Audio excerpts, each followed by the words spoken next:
Akashvani Kolkata 23 news Bangla চ্যানেলের আজকের তাজা খবর। আজকের প্রধান শিরোনাম। আবার কপাল পুরল বিনীত গোয়েলের রাজ্যকর মামলার 3 ঘন্টা শুনানির পর বিস্ফোরক সঞ্জয় রায়। রাজ্যে 2 কোটি টাকার ট্যাব দুর্নীতি 5 জেলাকে কে নির্দেশ দিলেন মুখ্য সচিব। লাথি দিয়ে পাশের জনকে সরালেন বিজেপি নেতা, ভিডিও ভাইরাল হতেই সমালোচনা ঝড়। মুখ্যমন্ত্রীর সুপারিশেই হবে উপাচার্য নিয়োগ, আনন্দকে ধাক্কা দিয়ে জানাল সুপ্রিম কোর্ট। হাওড়া বর্ধমান লাইনের 200টি ট্রেন বাতিল থাকবে টানা 3 দিন, জেনে নিন কবে থেকে। সিবিআই তদন্তের নির্দেশ, স্থগিতাদেশ। অভিষেক অন্য মামলায় সুপ্রিম রায়ের স্বস্তিতে রাজ্য। পুরো নিয়োগ দুর্নীতি, সিবিআই এর নজরে রানাঘাটের বিজেপি বিধায়ক, চলতি সপ্তাহের হাজিরার নির্দেশ। সুন্দরবন বেড়াতে যাওয়ার পথে ভয়াবহ দুর্ঘটনায় মৃত 3, আহত 20। গান স্যালুটের শেষ বিদায়, মনোজ মিত্র প্রয়াণের খবর পেতেই শোক বার্তায় মমতা। বিস্তারিত। আবারও বিস্ফোরক আরজিকর হত্যাকাণ্ডের ধৃত সঞ্জয় রায়। প্রথম দিনের সাক্ষ্য গ্রহণ শেষে শিয়ালদহ কোর্ট থেকে বেরিয়ে রীতিমতো তোপ দাগলেন রাজ্যের প্রশাসনের বিরুদ্ধে। সরাসরি নিশানা করল তৎকালীন নগরপাল বিনীত গোয়েলের দিকে। সোমবার থেকে করা শিয়ালদহ আদালতে শুরু হয়েছে আরজিকরে তরুণী চিকিৎসক খুন হত্যাকাণ্ড মামলা শুনানি। রুদ্ধদ্বার শুনানি হচ্ছে, ক্যামেরায় রেকর্ড করা হচ্ছে পুরো শুনানি। আজ ছিল প্রথম শুনানি, এবার থেকে লাগাতার শুনানি হবে। আরজিকর হত্যা মামলার মূল অভিযুক্ত সিভিক ভলেন্টিয়ার সঞ্জয় রায় কড়া নিরাপত্তায় নিয়ে আসা হলো তাকে হাইকোর্টে। দীর্ঘ শুনানির পর কোর্ট থেকে বেরিয়ে রীতিমতো বিস্ফোরক সঞ্জয় রায়। এবার তিনি সরাসরি নিশানা করলেন কলকাতার প্রাক্তন পুলিশ কমিশনার বিনীত গোয়েলের দিকে। শুনানির পর শিয়ালদহ আদালত থেকে বেরিয়ে সঞ্জয় চিৎকার করে নিশানা করেন বিনীত গোয়েলকে। তিনি বলেন, বিনীত গোয়েল আমাকে সাজিশ করে ফাঁসিয়েছে, আমাকে কোনো কথা বলতে দেয়নি। বড় বড় অফিসার সব আমি নাম বলে দিচ্ছি, বিনীত গোয়েল আমাকে ফাঁসিয়েছে। বিনীত গোয়েল ডিসিডিডি স্পেশাল সাজিশ করে আমাকে ফাঁসিয়েছে। আমাদের সরকারও ওদের সমর্থন করেছে। এর আগে গত সপ্তাহে আদালতের বাইরে সঞ্জীব তোপ দাগেন, বলেন আসলদের বাঁচানোর জন্য আমাকে ফাঁসানো হচ্ছে। সরকার ও ডিপার্টমেন্ট তাকে ভয় দেখাচ্ছে বলেও দাবি করেছিলেন তিনি। এদিন 3 ঘন্টা ধরে আরজিকর মামলার রুদ্ধদ্বার শুনানি হয়। দুপুর 2টো থেকে বিকেল 5টা পর্যন্ত শুনানি হয়। আরজিকর হত্যাকাণ্ডে ইন ক্যামেরা শুনানি হয়েছিল। আদালত থেকে বেরিয়ে কেউ কোনো কথা বলেনি, একমাত্র সঞ্জয় রায় নিশানা করেন বিনীত গোয়েলকে। সোমবার শিয়ালদহ আদালতে নির্যাতিতার বাবা হাজির ছিলেন। আর ছিলেন নির্যাতিতার এক প্রতিবেশী সঞ্জীব মুখোপাধ্যায়।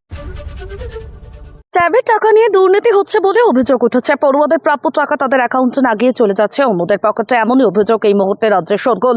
তাই তড়িঘড়ি পদক্ষেপ নিতে সোমবারই বৈঠক করেছেন রাজ্যের মুখ্য সচিব মনোজ পান্ত। সেই বৈঠকে উপস্থিত ছিলেন রাজ্য পুলিশের ডিজি রাজীব কুমারও। ট্যাব নিয়ে রাজ্যে প্রায় 2 কোটি টাকার দুর্নীতি হচ্ছে বলে অভিযোগ। এই পরিস্থিতিতে সোমবার মূলত 5টি জেলা, পূর্ব মেদিনীপুর, পূর্ব বর্ধমান, হুগলি, মালদহ এবং দক্ষিণ দিনাজপুরের স্কুল শিক্ষা আধিকারিকদের নিয়ে বৈঠক করেন মুখ্য সচিব।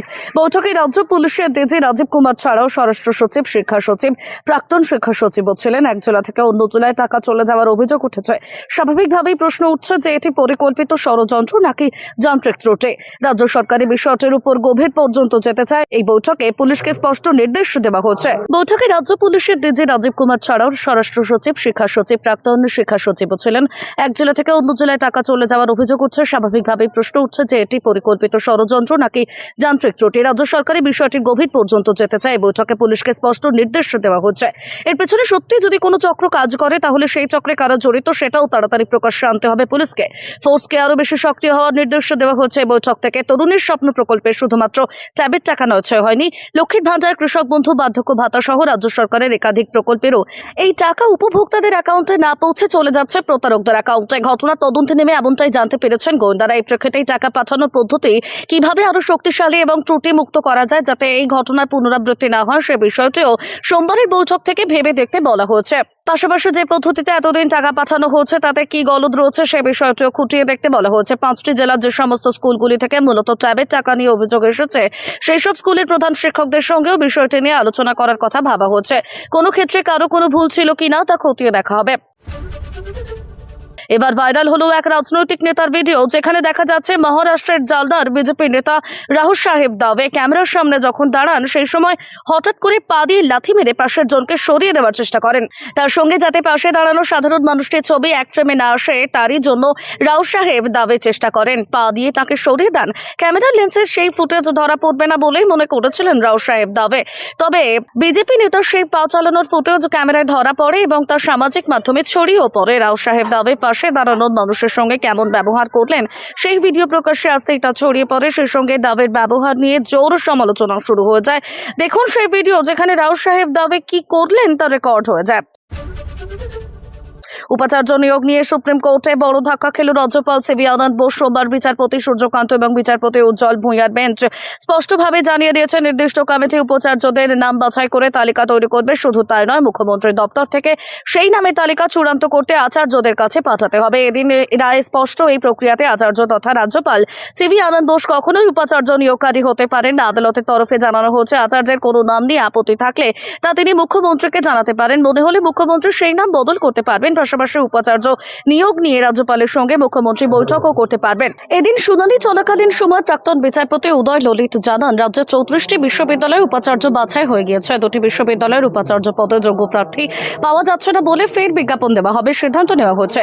এই অবস্থায় কোনোভাবেই তারা উপাচার্য নিয়োগ নিয়ে তাদের আগের রায়ে হস্তক্ষেপ করবেন না, যাবে না। এই আগের নির্দেশই বহাল থাকবে। বলা বাহুল্য, গত জুলাই মাসে শীর্ষ আদালত স্পষ্টভাবে জানিয়ে দিয়েছিল, উপাচার্য বাছাইয়ের যে তালিকা তা নির্ধারিত কমিটির অনুমোদনের পর মুখ্যমন্ত্রীর দপ্তর থেকেই আচার্যের কাছে যাবে। এবারও সেই আদেশই বহাল রাখল আদালত।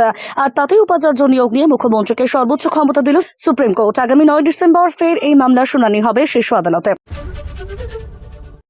আগামী 14 থেকে 17 নভেম্বর হাওড়া বর্ধমান কট শাখা ইন্টারলকিং এর কাজ চলবে। এই কাজের জন্য প্রায় 200টি ট্রেন বাতিল থাকবে। এর মধ্যে অনেকগুলি লোকাল ট্রেনও রয়েছে। কোন ট্রেন কেন বাতিল হচ্ছে? মশাগ্রাম বাঁকুড়া রেলপথের সঙ্গে সংযোগ। হাওড়া বর্ধমান কট শাখায় মশাগ্রাম স্টেশনকে বাঁকুড়া রেলপথের সঙ্গে সংযুক্ত করার কাজ চলছে। দুটি রেলপথকে সংযুক্ত করার জন্য সিগন্যালিং এবং অন্যান্য ব্যবস্থার সমন্বয় করতে হবে। এই কাজকে ইন্টারলকিং বলা হয়। সুরক্ষার কারণে এই কাজ চলাকালীন ট্রেন চলাচল নিরাপদ রাখার জন্য ট্রেন বাতিল করা জরুরি। কি ট্রেন বাতিল হবে? প্রায় 7টি local train: Shantiniketan express, Kaviguru express, Hul express, Shahid express, Sealdah Asansol intercity, Sealdah Rampurhat Matara express, Sealdah Siuri intercity MEMU এবং গণদেবতা এক্সপ্রেস। হাওড়া থেকে দূরপাল্লার বেশ কিছু ট্রেন মেন শাখা দিয়ে ঘুরিয়ে দেওয়া হবে। কিছু ট্রেনের পথ পরিবর্তন, নামগুলি জেনে নেওয়া যাক। হাওড়া নিউ জলপাইগুড়ি শতাব্দী পদাতিক সরাইঘাট এক্সপ্রেস ব্যান্ডেল কাটোয়া আজিমগঞ্জ শাখা দিয়ে চলবে। হাওড়া থেকে বিকানির যোধপুর জম্বু তাওয়াই হিমগিরি মুম্বাই মেল শক্তিপুঞ্জ এক্সপ্রেস ব্যান্ডেল হয়ে মেন শাখা দিয়ে চলবে। এর ফলে যাত্রীদের কিছুটা অসুবিধা হতে পারে, তবে এই কাজ সম্পন্ন হলে হাওড়া থেকে কর্ড লাইন ধরে বাঁকুড়া, বিষ্ণুপুর, পুরুলিয়ার পৌঁছে যাবে। যাত্রীদের সুবিধা হবে। মনে রাখবেন, ট্রেনের সময়সূচি এবং রুট পরিবর্তনের বিষয়ে সর্বশেষ তথ্যের জন্য রেলওয়ে অফিসিয়াল ওয়েবসাইট বা অ্যাপ দেখুন।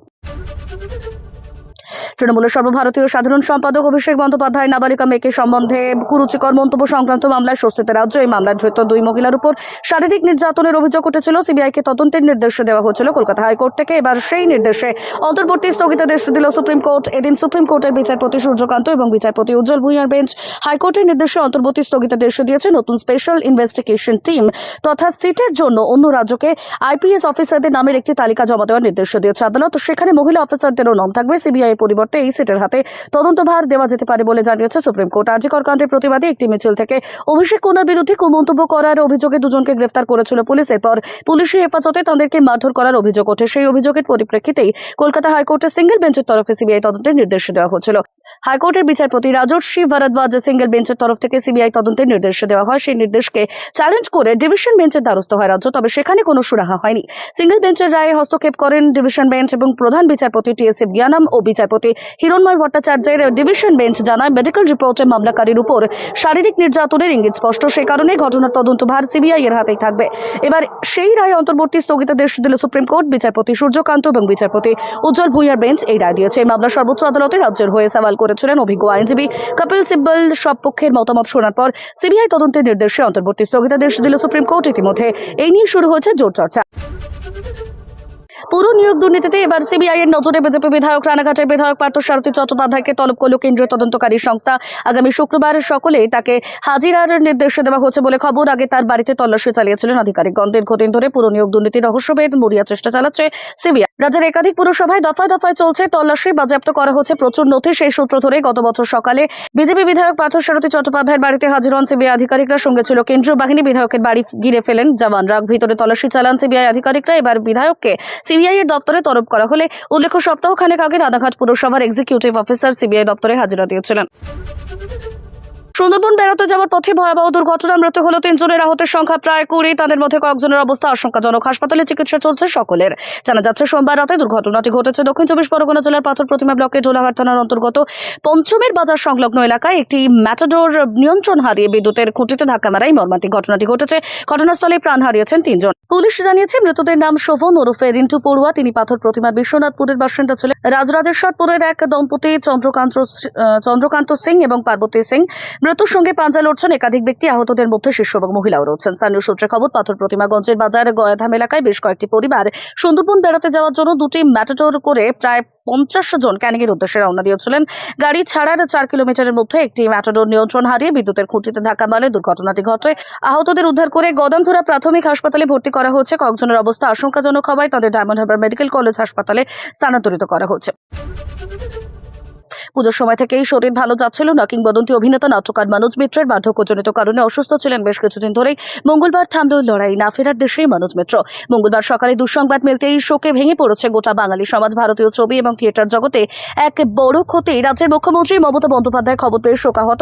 সোশ্যাল মিডিয়ায় শোক জ্ঞাপন করে কি নির্দেশ দিলেন ইন্দ্রনীল সেনকে। এদিন সোশ্যাল মিডিয়ায় মুখ্যমন্ত্রী লিখলেন, প্রখ্যাত নাট্যকার এবং পরিচালক বঙ্গবিভূষণ মনোজ মিত্রের প্রয়াণে শোকাহত হলাম। বাংলা থিয়েটার ও চলচ্চিত্র জগতে তার অবদান ছিল অসামান্য। তার পরিবার, বন্ধু বান্ধব এবং অনুরাগীদের সমবেদনা জানায়। জ্ঞান স্যালুটে শেষ বিদায় জানানো হবে। কিংবদন্তি অভিনেতাকে সব বিষয়টা যাতে দায়িত্ব নিয়ে সামাল দেন তেমনই নির্দেশ দেওয়া হচ্ছে ইন্দ্রনীল সেনকে। মুখ্যমন্ত্রী থাকতে পারছেন না শেষকৃত্যে। সোমবারই পাহাড়ের উদ্দেশ্যে রওনা দিচ্ছেন তিনি। 2 দিনের সফর। মঙ্গলবার বেশ কিছুদিন বৈঠক করার কথা, যদিও খবর পেতেই শোক জ্ঞাপন করেন তিনি। পাশাপাশি গান স্যালুট দেওয়ার নির্দেশ দিয়েছেন মমতা বন্দ্যোপাধ্যায়। দিন দুপুর 3টে নাগাদ রবীন্দ্র সদনে শায়িত থাকবে মনোজ মিত্রের মরদেহ। সেখানেই অনুরাগী থেকে শুরু করে সিনেমা নাট্যকর্মীরা শেষ শ্রদ্ধা জানাতে উপস্থিত হবেন। Bureau report 23 news Bangla channel.